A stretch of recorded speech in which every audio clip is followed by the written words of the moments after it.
bidang hospitality ni, bila you puaskan hati customer, they are happy, and you know what, they will do the free marketing for you. Betul. You don't have to do the work. They will do the work for you. Dia akan spread cerita good thing about your organisation, about your service. And then you don't have to pay them, kan? And possibility for them to come back tu insyaAllah akan ada when they are happy with your service. Itu je, paling penting keikhlasan bila you bekerja.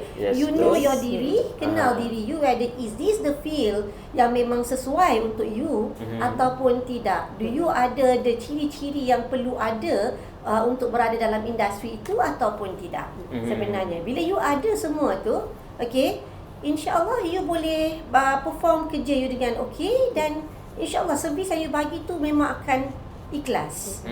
Just love what you are doing, dan InsyaAllah dia akan jadi ikhlas. Macam food service sekarang ni kan banyak dia punya saingan kan. Kadang-kadang kita pilih macam tempat ni sebab dia punya layanan dia lebih baik kan. Sedangkan ni sama je lebih kurang, tapi di sinilah lagi seronok kan. Itu juga menjadi satu mungkin punca ataupun sebab orang datang ke satu tempat kan, marketing dia kan. Okey. Sebab memang kalau industri hospitality memang tak lari pada servis kan. Confident.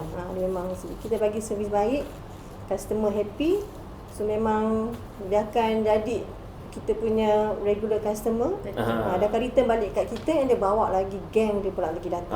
Tapi nampak tu semua.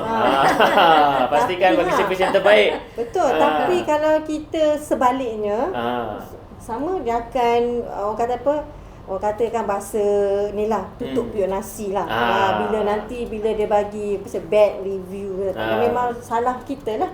Kalau kita tak bagi servis yang baik, so dia akan bagi review yang tak baik.